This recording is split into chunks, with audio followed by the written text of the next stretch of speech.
Hello. I'm waiting for us to show up, and there we are. Hello, everyone. I'm just would like to have a little confirmation that you all can hear us in the chat. Um, if not, I'm just going to move on. Everyone, thank you, Karina. All righty. Welcome back to Worldbuilders After Dark, guys. You're here with a panel about soda pop. No, it's about cannibalism. As you guys all know, we're here for our end of year fundraiser to benefit Heifer International. We are creeping very close to $800,000, which is $300,000 past our goal. So thank you, everyone. Please keep on spreading the word. $10 every time you donate $10, it gives you an entry to win very cool prizes. And of course, 100% gets passed through to Heifer. We're very proud of that. So thank you to our community. Our guests are here to talk about the subject of cannibalism in the real world and maybe a little bit in the nonfiction realm. There is one disclaimer / content warning. Thank you, Allie. That we are talking sometimes about real people and real circumstances, and the tone may not reflect that kind of empathy, but we do want to recognize that we are often talking about real world struggles. So please be sensitive to that as well in the chat. We also are exploring ideas of extreme survival, cultural taboos, and imperialistic agenda that often frame non-white civilizations and people in negative lights. Please also keep that in mind. There is some content in literature that refers to people, for instance, as savages. That's not something that we want to support. Myself and the panelists are here to examine and reflect on these ideas, both in fiction and nonfiction. The conversation will lead where it leads. I'd like the chat to also keep in mind cultural relativism. This is your idea of practices, values, and beliefs, and they should be understood based in the context within that culture and not judged against another such as your own. Thank you. I'm going to just jump on in here and I'm going to let our guests introduce themselves. Thank you, everyone, for being here after that long and very stuttered intro. Why don't we start with Allie? You're right next to me in here. It's hard to know where everyone is in the sort of Brady Bunch panels, isn't right. it? My name's Ali Wilkes. I am a writer and I am based in Greenwich, London, where it is midnight. Oh, I think, Ali, your sound might have cut out a little bit. Oh, that's unfortunate. To redo the intro, my name's Ali Wilkes. I'm a writer. I'm based in Greenwich, London. It's midnight here. I'm very tired. I think your sound is actually perfect. It's just your video that's not matching. Your sound is good. Yeah. Let's jump over to Carmela. Hi, I'm Carmela. I'm 50% of Casting Lots Survival Cannibalism podcast, which pretty much does what it says on the tin. It's a podcast about survival cannibalism. And I'm also based in London, England. Nico? Hey, I'm Nico Nicasio Reed. I'm a writer based in the Philippines and Tagaytay. I'm in Greenwich Mean Time +8, so it's 8 a.m. here. We're really kind of stretching the globe for this one. Really yes. Important conversation, obviously. So yeah, lovely to be here with all of you. And of course, Nibadita. Hey guys, I'm Nibadita. You may know me as Nibs. I'm also a science fiction fantasy, mostly fantasy writer. I feel like I lucked out. I'm in New York, so it is the very choice time of 7 p.m. here, so it's just perfect. Yeah, it's 6 for me, so I have nothing to complain about. I'm drinking a pop and it's not caffeinated. But yeah, so we have a very interesting panel for those of you in the chat. If you're curious, this is one that I'm particularly excited about. I'd like to kind of jump right in here And Nico, if you wouldn't mind, because you kind of headed the interest for this panel, I'm wondering if you can kind of start and if we can kind of go through a little bit and talk about how we came upon this interest of cannibalism. Just really calling me out there, huh? Yeah. Nico, you have a brand. Just lead into it. It's true. Yeah, so I was in contact with Gray from Worldbuilders, who was asking for kind of ideas about panel topics, and I don't know, y'all, for whatever reason, I was in the little Gmail window, and I was like, what's the best topic that I, for some reason, have never been able to convince people to have a panel about is cannibalism. And for some reason, I was like, I'm just gonna shoot my shot. So, and there we went. And I believe in that very email, I was like, I know exactly who is on this panel. You did. So, yeah. So sorry to all of you, but. But besides just the Google tab, where did you have interest before that, or did you just? Yeah. And we were talking a little bit previously to this about the movie Alive, based on a true story that the Casting Lots did a lovely episode about. And I think I just saw it at a very young and impressionable age. It was just on regular TV when I was probably very small, like that must have been the early 90s, I guess, when that came out, if anyone remembers, something like that. And I was like 5, I don't know, 7, and sitting around eating my Pop-Tarts and watching these young men, lovingly eat each other. And the rest is to say it was history. And the rest is history, yeah. And for some reason, it just started, the interest in my mind. And I guess, yeah, and we talked a little bit about how that ends up tying into a lot of interesting, like, historical and I guess anthropological topics that I've come to be interested in later in life. Yeah, cannibalism just kind of rules, guys. Like, I mean, I think there's something about, as a writer, and specifically as a genre writer, like, you try to, you're kind of trying to bring your reader along into you're trying to elicit an experience, right? You're just trying to elicit an emotion. And, a great way to do that is to tap into these topics and emotions that are kind of a given taboo, kind of a given extreme reaction. And no matter what your reaction to cannibalism is, usually it's not like a mild one. Like, few people are just kind of like, yeah, okay, eat me, so. Oh boy. I'm gonna stop talking there. No, I mean, that's great. Why don't we jump over to you, Ali? By the way, he's very honest. You guys are all came from suggestions for Nico, and I'm so glad that everyone that you had in mind was able to join. But yeah, Ali, where did your kind of interest on the topic start or flourish or really get deep? Well, I've had a lifelong interest in polar exploration and the history of polar exploration. So thinking about, say, the heroic age of Antarctica, and also the Great Discovery Age, people looking for the Northwest Passage and so on and so forth. And obviously, the history of the Northwest Passage in particular is inextricably linked to the Franken story. I think that was my sort of gateway drug, as it were. And there's something about the topic that has always sort of resonated with me. It's the idea that the human will to survive is so powerful that we will do absolutely anything we need. And I think that makes it a very emotive topic as well when you talk about it. And it makes it a very emotive thing to discuss.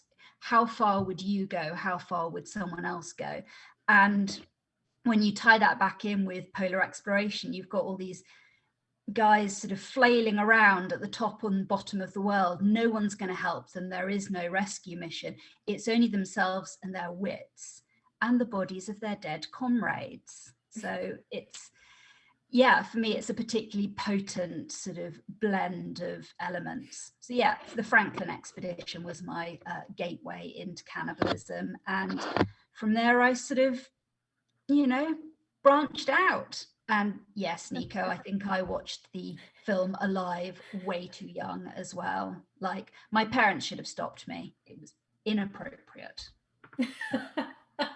If I can expand a bit, and I don't have the same level of interest as you do, so please correct me if I have any wrongs. But for those listening, Franken and Greenlee expedition was a 19th century expedition to the Arctic, where they, for some unknown reason, abandoned their supplies to go seek land or like a town, a more civilized area, and then it's believed that they started starving and had to resort to cannibalism.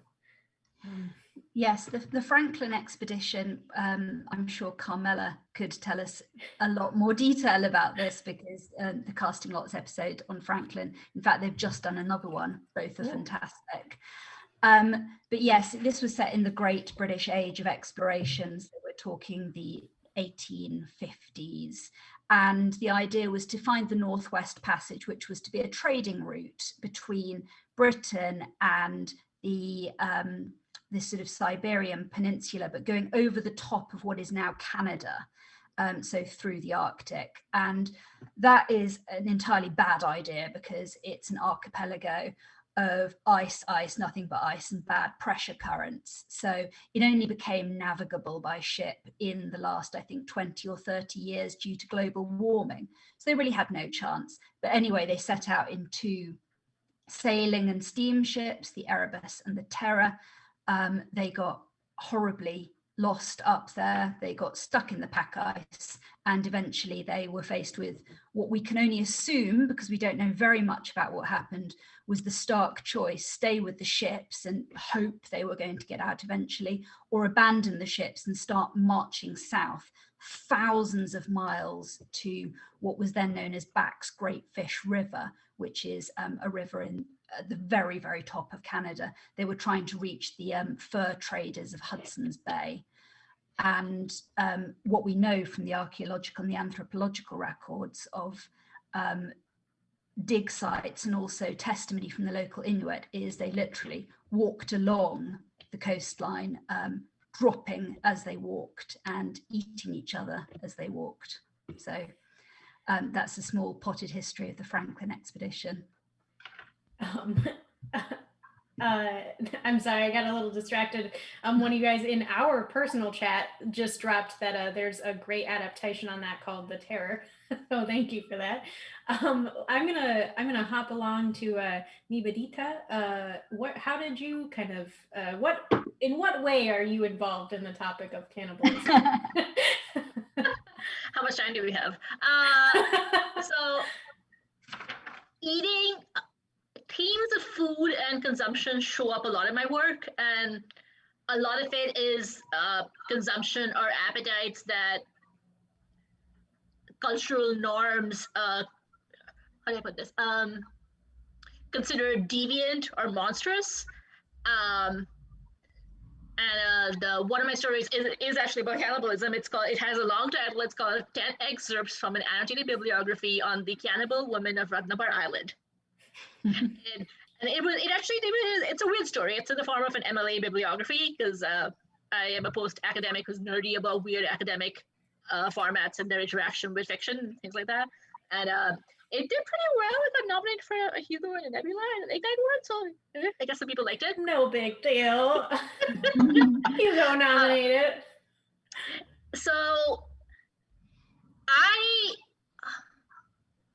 the idea of appetites and hunger has always fascinated me, because, like, as a queer person, as a woman of color, I've always been very aware that, like, I'm not allowed to be hungry in the same ways a more privileged person is. Like, I'm not allowed to want too much, to not just like in terms of literal gluttony with food, but like in terms of desire or ambition or what have you, right? I am supposed to control my appetite, rein it in, be moderate and measured, and I'm just not allowed to be hungry and like really express and exercise my hunger in the same way. Again, more privileged people are, and if I do, it's considered deviant or monstrous. And the various intersections of race and queerness and all like connect here. And the older I get, the more I find myself like identifying with monstrous women. And like the story 10 excerpts is actually based on this mythological creature called the Rakshasi in Indian mythology, who is they're shape-shifting demons. They're the Rakshasi are the women, the female demons who are shape-shifting demons and cannibals, and they're kind of portrayed as universally monstrous in a lot of our Indian epics and legends. And the older I get, the more I find myself thinking the Rakshasis are really cool. Because they're just women who are powerful and chimeric, and they know what they want, and they're out to get what they want, and people just can't deal with that. And that's, I don't know, they just sound really cool. And yeah, just the idea of appetite and whose appetites get catered to, whose appetites are normalized, and whose appetites are deemed deviant or monstrous, and just leaning into the fact that my appetites are by many considered monstrous, and just embracing that. I promise that this subject is about to come back around. I'm going to jump over to Carmela, and if you could kind of talk about, obviously you're in a whole podcast based on survival cannibalism, so you have some ties to the topic, but how did you get into that initially? So in my case, I was actually terrified of cannibalism. Oh. Like the thought that one day I might accidentally eat someone, like hidden in my food or something, terrified me as a child. Wow.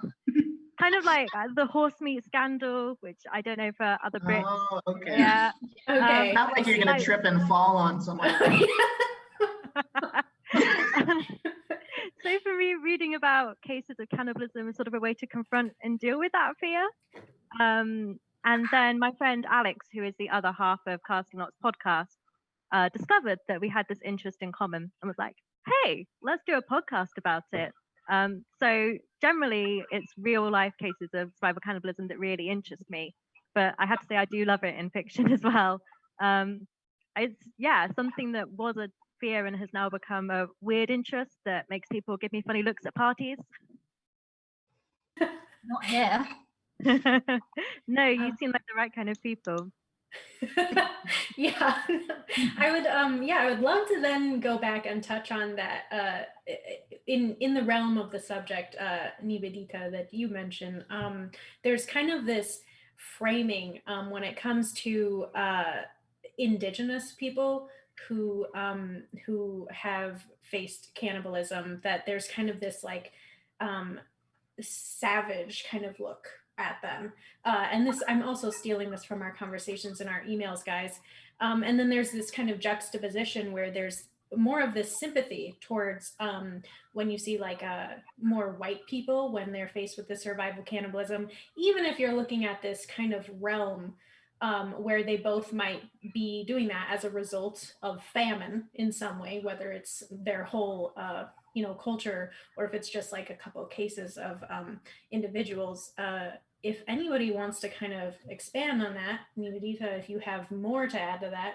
Oh, I have so much. Anybody jump in, please. I just think it's really, really, really ironic. No, it's not really. It's I know exactly why it happens, but let's just say it's ironic that non-white cultures and people of color are often labeled monstrous or savage or deviant or uncivilized, when honestly the British are the greatest cannibals the world has ever known. Like, I'm just gonna say it, like, colonialism is the ultimate form of cannibalism. It always has been. It, they might not have been. I'm from India, former British colony. We lived through I'm from West Bengal, where the Bengal famine was engineered by Churchill. Things that people don't know about Churchill. And people did resort to like liberal cannibalism, among other things. And it's just, you know, the British might not have been literally eating our flesh, but they were eating our country's resources, our wealth, our lives, our sweat, our toil, our blood, you know. So, colonialism in all its forms has historically been, again, like the ultimate form of cannibalism. And somehow it never gets recognized as such. Yeah, that's interesting. Even if it's, I think, literally a result of taking away those resources that people then have to result to cannibalism because of, you know, I mean, I guess I'm thinking a little bit more of an ancient context when I say that, but yeah. So anybody else? There's so I, like a nerd, before this, I went on JSTOR and downloaded a bunch. Thank you. Of articles, and one of them I was reading recently that you know, writers, we end up being like very momentary experts in things, you know. So very momentarily, I was reading back and forth discussions between these academics talking about like the, I guess, historical revisionism in terms of 19th century anthropology and how cannibalism was framed and how various cultures were framed in terms of cannibalism. And there's this interesting article that's mentioned something that I actually hadn't read before, that apparently ritualized cannibalism was relatively well known in many parts of Europe, that many European cultures practice things like eating the ashes of the dead, eating parts of the dead, grave wrappings and that kind of thing. Medicinally, for like grief reasons, things like that, and all of this generally, if you ever find it, again, there's according to these JSTOR things that I've decided are definitely true. You know, if you ever run into that in especially 19th century and early 20th century anthropological studies of you know, Central and South American, you know, Aztec societies, Mayan societies that practiced ritual cannibalism. In my Philippine society, we practiced usually like warfare-linked cannibalism. If they mention the European analog, it's usually to draw a distinction, to say, well, ours was the civilized cannibalism, or like ours didn't count for such and such reasons. You know, they'll kind of what's the word? I'm thinking like video game terms of backward compatibility. Like they'll make it, they'll revise the history and be like, you know, well, this one doesn't count for these reasons that we've just made up. But you're right, yeah. But these guys, they're super crazy monster cannibal people and therefore should be eradicated. So, but I found it interesting that, again, like you know, this is you know, a niche interest of mine for years and years, and it wasn't really until just this week that I first read about, you know, relatively widespread cannibalism in Europe, because it's something that in the creation of this idea of the savage, of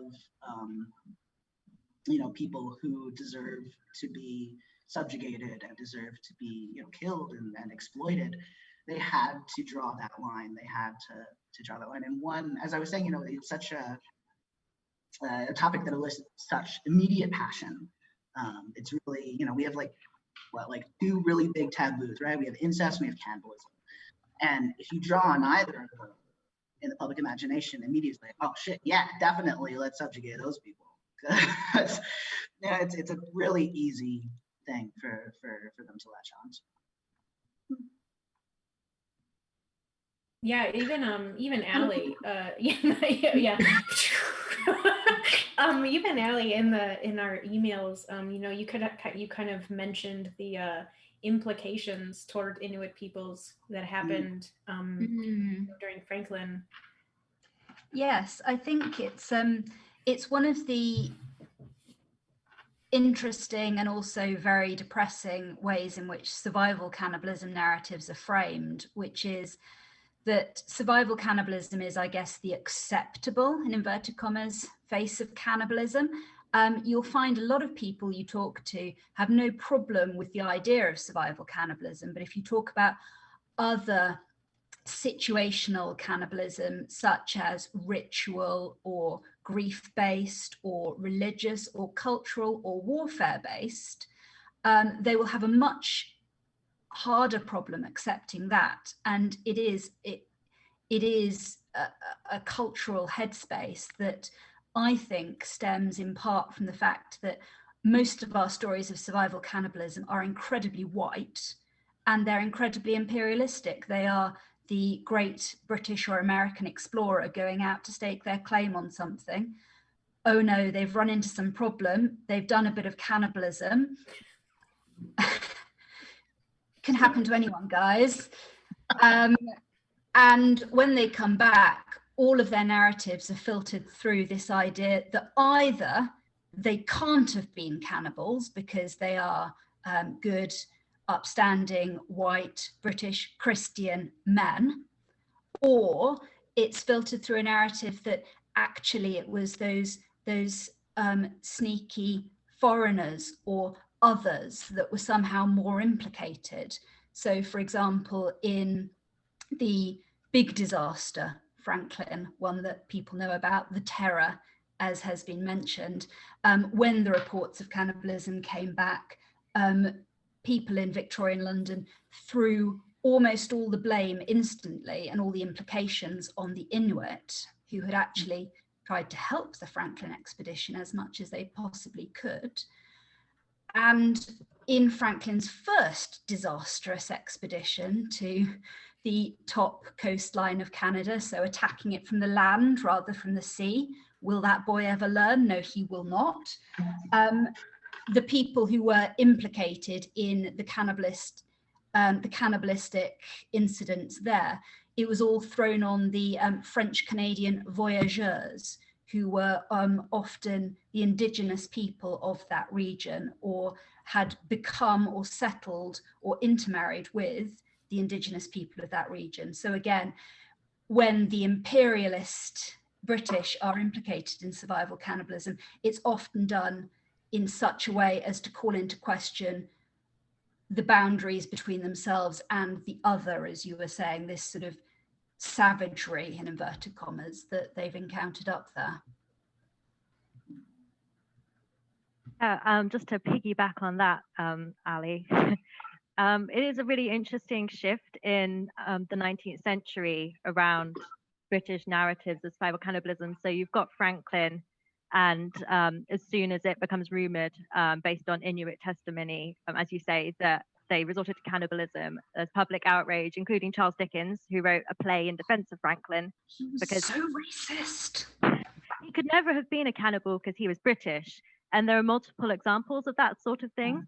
So there's this pivotal legal case right at the end of the Victorian era, which is Queen v. Dudley and Stevens, based on the case of the Mignonette. So it's this little yacht that gets commissioned to be sailed all the way to Australia in a yacht. So obviously it goes wrong. And before this, there's the custom of the sea, which is that if you are at sea and things go wrong, then it's acceptable to cast lots and eat your shipmates if you are in a starving situation. And so when the sailors of the Mignonette get back to England, they go, well, we survived by killing and eating the cabin boy, you know, like you do. And at this point, the British legal system decided to make an example of them and to really hammer home that Brits don't do that. And they brought the case to court, much to the surprise of the survivors. And really, if you read the legal proceedings, it's very much based on, well, it may not be against the law, but morally it's bad. And British people don't do this. So now we're going to make it against the law. And they actually sentenced them to the death penalty, which was then commuted to 6 months in prison, which is quite a shift. But it's, yeah, this really interesting 19th century switch in the way that cannibalism is framed. And I think maybe going back to what Niv said, that's it could be a response to colonialism, a sort of pushing it out there on other people. Like you don't want to see that in yourself as the colonist. So you claim that other people are actually the real cannibals here, guys. Yeah, I think that could exactly be the case, a sort of late imperialist anxiety about what it means to be the good guys and not the other. And you see that in some sort of late colonial literature. I'm thinking, for example, of Conrad's Heart of Darkness. Oh, fuck that guy, man. A million times. But you can see very much there how the narrative is all about us and them. And Conrad does make an attempt at doing but who is the real savage here? But it's quite muddled. But I think that's a sort of theme in the sort of late adventure fiction of that era. You've also got H. Rider Haggard's She and things like that, and King Solomon's Mines, these things which are very much dealing with anxieties about what goes on the borders of empire and who the real savages are, in inverted commas, in literature. The phrase "the borders of empire" is interesting to me because it makes me think of in science fiction, and you run into that sort of thing. I'm just at the end of reading Memory Called Empire by Arkady Martin. So good. Oh my God, it's so good. It was one of those books that everyone hyped, and I was like, oh, I'm gonna wait to read it. What if I don't love it? I fucking love this book. It's so good. But and you have this ambassador from independent space station that is kind of on the border of this massive empire, and her station does practice ritualized grief cannibalism. But then also, like, oh God, so I don't want to talk about it, but Firefly, and they had the That's exactly what I thought. Right? Yeah, which was like at first just we for thought those maybe it was zombies. For those in the chat that might not know, can you guys define when you're saying grief cannibalism? Absolutely, yeah. So when I talk about a memory called Empire, so their practice was to cremate their dead, and then the survivors of them, like their family or their mentees, people who were important in their life, would consume part of the ashes, and they would kind of share, I guess, the ashes among those people in a ritualized kind of grief practice. So that's what I mean by that. There's all it is based on some real life practices, including the ones that I mentioned earlier from various European cultures. But yeah, so the Reavers in Firefly, I believe, were at first introduced as if they were like zombies, if they were like not quite human, and then it's revealed that they're just like starving people from like the borders of this small space empire who resorted to cannibalism, and it drove them crazy. And now they are hunger for flesh all the time, because of course you do. And it's been a long time, but in my mind they were kind of racialized in that way, where they have like war paint, this kind of. Very much so. And I think something that really sort of hammers home the significance of the Reavers is that the film, which sort of continued the series Serenity, introduced the explanation, as it were, for the Reavers. They were citizens of a border world which was terraformed by the Alliance, which is the centralized empire in that universe. And the Alliance introduced some sort of chemical into the air to make the citizens more peaceful, more calm, more compliant. Something, which really does have its own horrifying real world parallels here. And it was introducing that substance into the world that caused the Reavers, that turned them cannibal. So it's an instance of an empire creating its own monstrous other. It would be so interesting if Firefly wasn't such kind of like a hot mess.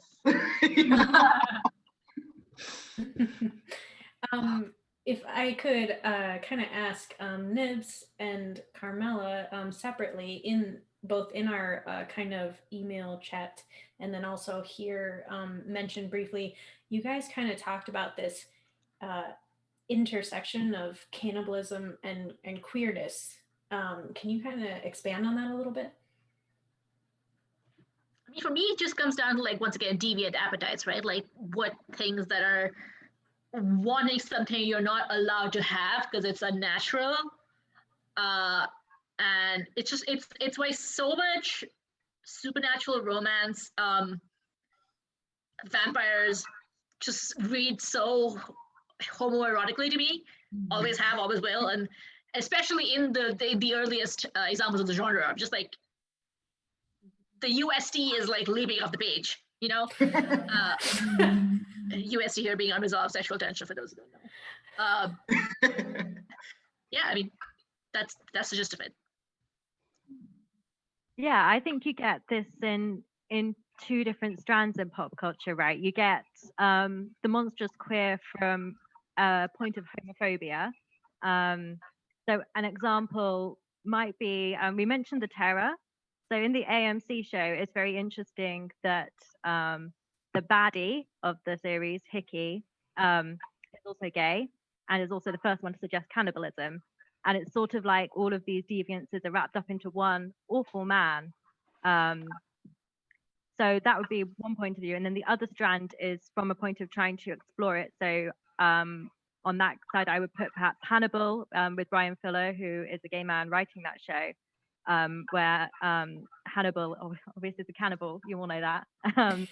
And that explores more this concept of homoerotically coded villains like vampires and other things in horror fiction, and how that connects to relationships in the world. And for Hannibal, that's almost his one good trait, is his ability to love. Yeah, and like He's also for me, an excellent cook. Oh, I'm sorry, yes, you're right. Yes. I think for me also it feeds back in like yes, the monstrous queer, but very often reclaiming that and embracing our own monstrousness. Like, okay, like, you think I'm a monster, I will show you what monstrous is, right? I was like, yes, I am a monster. I'm a damn sexy one. Sort of Jennifer's body eating Yeah. boys succubus scenario. That's such a good line. I don't people I'm eating. Oh, it's not. I don't want to kill people. I'm killing boys. Something like that. It's like, So good. that movie ahead of its time. Film I was watching today, which really hammers home the cannibalism as queerness metaphor, I think very much, is Ravenous, which is a 1999 film directed by Antonia Bird. It's set in the 1840s Sierra Nevada, and it stars who's it star? Robert Carlyle, and name's gone out of my head. I'll come back to that. But it's absolutely amazing. It drips with homoeroticism. It just oozes. There's Robert Carlyle, spoiler alert, is a cannibal. He stumbles into this snow-covered fort in the middle of nowhere and says, "Come quickly, there's been a terrible survival cannibalism-related accident." And one by one, he starts picking off everyone else in this fort. Guy the other lead. And his thing is that he has eaten people and he likes it too much. And he has become transformed into this sort of insatiable cannibal creature, loosely based on the myth of the Wendigo, which is an Algonquin myth about cannibal rapacity, men who eat men and become insatiable. And anyway, Ravenous is a great film because it has lots of shots of Robert Carlyle sort of licking the blood off his fingers and saying things like, "It's not courage to resist me, it's courage to accept me. And you hunger for it, don't you?" Thank you for that visual. Wonderful. Yeah, It's no, that really definitely, it makes me miss, pre-quarantine and the shady backs of clubs with men whispering those things. Delighted to have done that for you. Did you say that film was what? I'm sorry, what was the name of that? It's called Ravenous. Oh, I would have almost thought you were talking about some different, like, kind of version of The Hills Have Eyes. if I heard someone talking about this.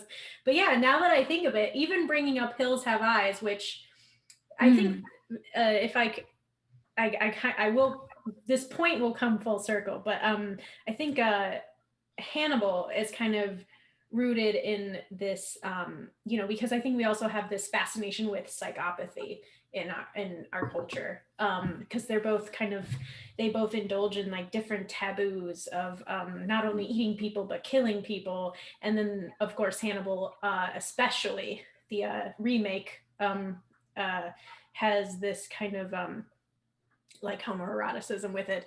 But it wouldn't have occurred to me thinking about Hills Have Eyes until just now is definitely not just about, this kind of eating people. It's definitely has this whole sexual, psycho thriller overtone to it. And when I say that, I'm definitely talking about the remake of The Hills Have Eyes. For anyone thinking, I actually have not seen the original, now that I think of it. But yeah, that this kind of intersection of cannibalism and queerness and kind of, as you say, Nibs, this, demonstrative kind of framing of things, I have not put thought into, which is, now seems so obvious.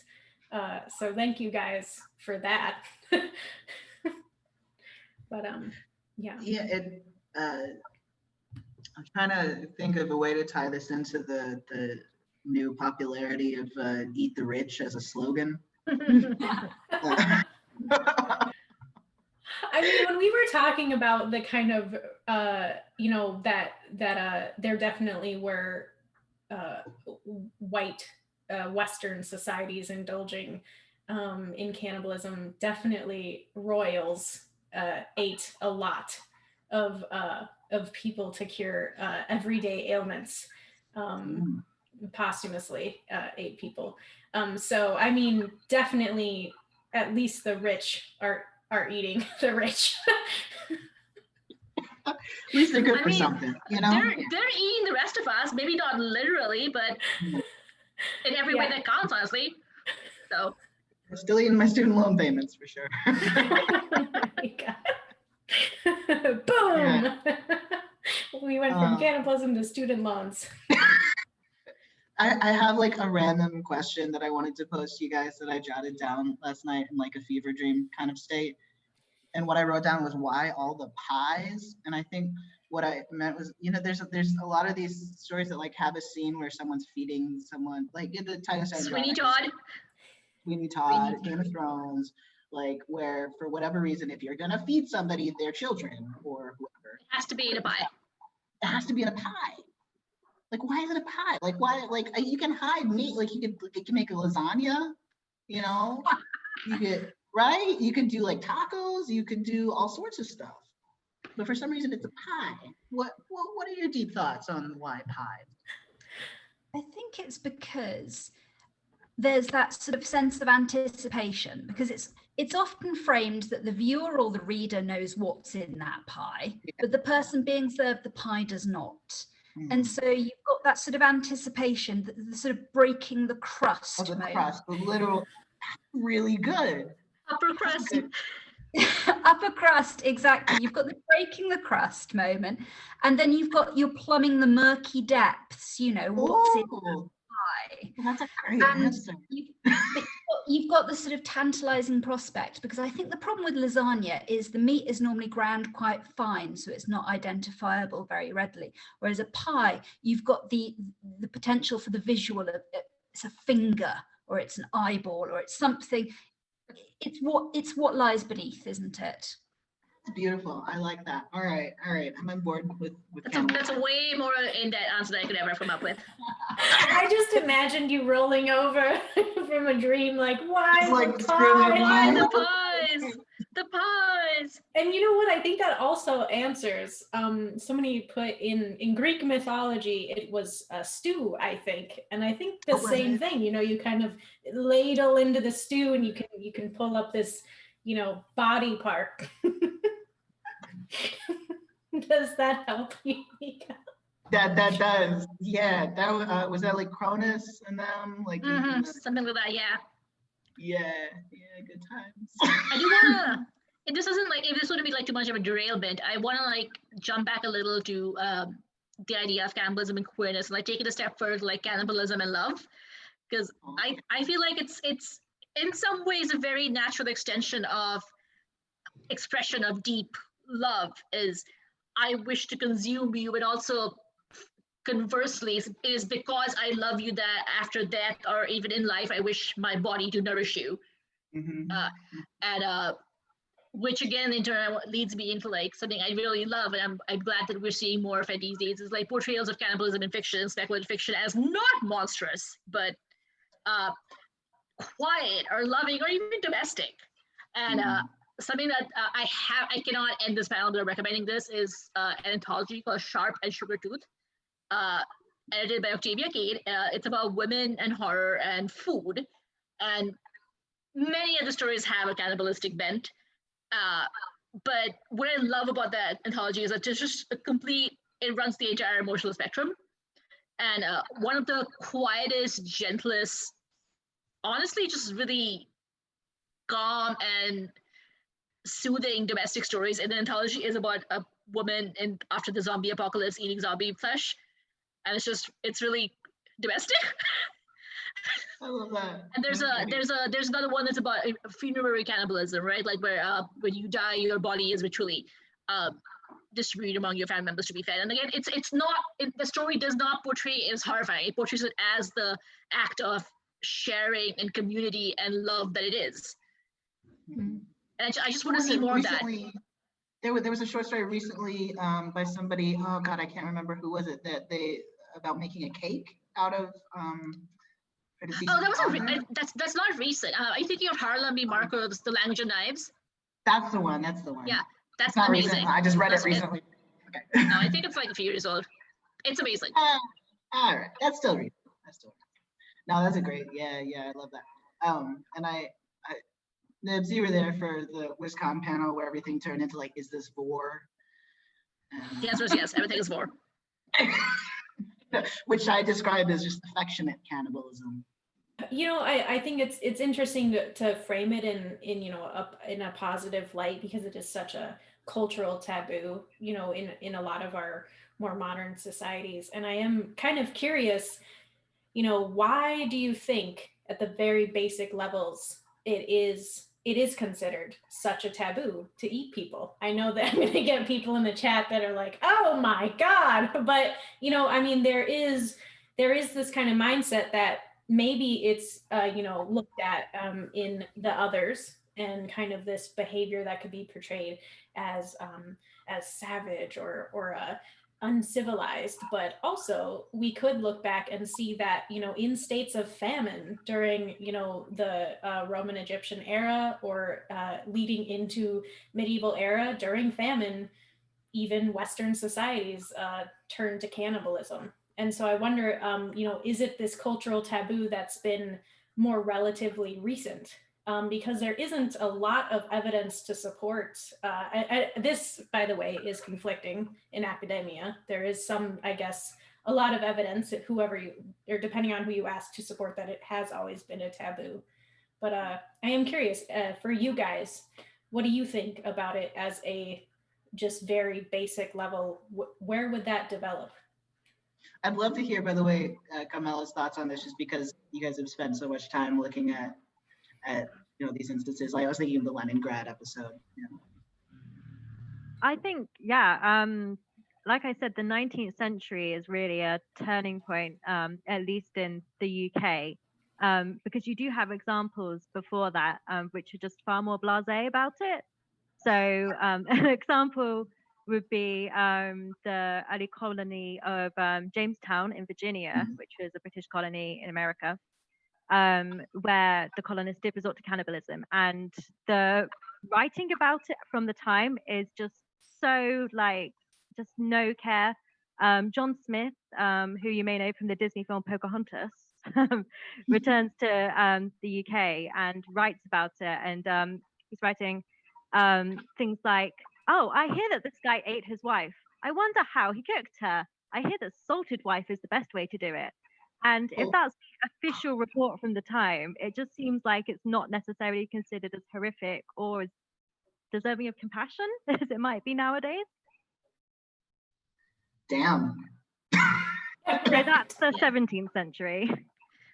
Yeah, I can't speak like the historical aspect of it, but I am, and of course this is only one possible contributing factor, but I feel like some of it, the horror revulsion is maybe rooted in this fear or this need to believe that we are more than animals. Mm. And I wonder, again, as somebody who's very much not Christian, was not raised in that, I wonder if how that ties into like the idea that man was made in God's image, and therefore eating man is sacrilegious more so than eating an animal. I don't know, shrug. But yeah, this idea, we want to believe that we are more than just animals, and that we are apex predators, that we are in charge. And I think animals reminds us that no, in the end, we're all just flesh. Mm. No, yeah, I think that's a good point in that. Although Christians do I I guess we got to bring up communion. Yes. Yeah. Yeah, there is Blood and body of God. Quite a bit of literature debating in ancient civilization, or not in ancient civilization, sorry, at the beginning of the realm of Christianity, whether they actually meant consuming the body of Christ, or whether it was kind of this spiritual act, and not to be taken so literally. Because it does seem to some scholars that when Christianity evolved in kind of this mystery religion context, that they were, in their minds, literally feasting on the body of Christ. So it's kind of a whole new thing. I have this really amazing pamphlet, a study in cannibalism, which goes into all of those arguments. So I would recommend that. I don't know if it's still in print because I picked it up. Well, my friend picked it up for me in a thrift shop, but it's an amazing study. Oh wow! If I can spill a friend's secrets, and I think you can confirm this, that Neon Yang is working on a book that includes like eating a divine person in order to kind of gain their. I cannot confirm that particular aspect, but I can confirm that the book is fucking amazing, and y'all need to. You need it. We only have a couple minutes left, which I feel like I could sit here and talk with you guys about this for hours. But have any of you guys? There's a comment coming from the chat about Soylent Green, and then there's this thing called mindful cannibalism. Have any of you heard of that or have thoughts on that? I don't know if that's what the person is referring to, but I did read this thing about this guy who lost his foot in like a motorcycle accident, was allowed to take it home from the hospital, and then with his friends' complete knowledge and consent, cooked his foot, made tacos, and his friends with them, and they ate them. And again, it was completely consensual and forewarned and with full knowledge, like his friends knew what was happening. And I just wonder, like, why is it that repulses us? Because it's like it's his own foot, it's his own flesh, and the people consider doing it with full consent and knowledge. It's like logically. Logic, and it's like I bite my nails. Yeah. Like people eat umbilical cords. That's true. People do eat umbilical cords. Placenta. Yeah. That's true. I don't know. Like, I don't think I would eat anybody's placenta, not just a person. It's just not appealing to me. But, and a foot. I mean, I love like pig foot, and we are the long pig. So I guess. We sure are. Put that on a t-shirt. Yeah. So, oh God. If I can diverge for just a moment, I've written one cannibal story, and I feel like there's a safe space to tell you that it was a piece of fan fiction based on the rom-com sitcom The Mindy Project. Wow. Wherein Mindy and Danny had an alive type situation, crashed in the Andes, and had to eat Jeremy's corpse. And I don't have like a good reason for bringing this up. I just really wanted to, and to brag that the only good thing about it is that I was really smart and I named it Bootylicious. And I think that was the best title I'll ever Thank you, Zach. Thank you for sharing that knowledge with us. I can't not will know support that happened. Yeah, we know it now. There's no one knowing it. Mm. We have just like a couple minutes left. It's very late and of course very early for some of you. Anybody want to drop any projects that you're working on, or some selfless promotion?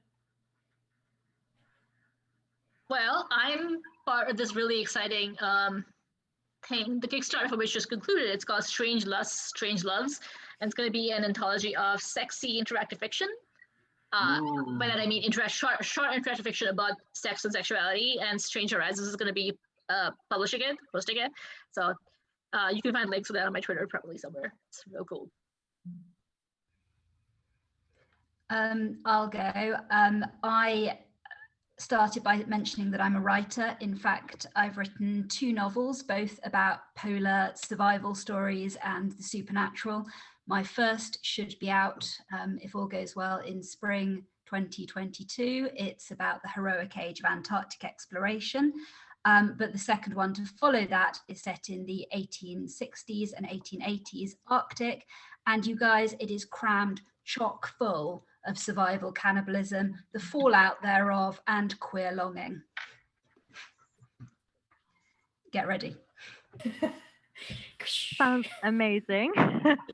I'll go and say season 2 of Casting Lots, a survival cannibalism podcast, is currently going. So you can find that on your podcast apps. And you can also look us up on Twitter and Instagram, etc. at Casting Lots Pod. Such a fun podcast. I'm also writing a short story in an anthology that just finished funding through Neon Hemlock, called Unfettered Hexes, like queer witchy stuff. For which I'm actually doing a Twitter panel right after this Zoom panel, I think in about an hour. I know, I was really worried I was gonna like mix topics and accidentally talk about that here and cannibalism there. That wouldn't be the worst thing, honestly. Yeah, right? Did you say that was on Twitter? Why don't you let people know where to check it out? Like a Twitter text panel. Yeah. Oh. All right. Just so you guys know, I think that we raised about $1,000 during this stream. So hell yeah. Thank you everyone in our community for tuning in, and of course those who donate. Catch us this Monday, I believe, for another episode of 11s.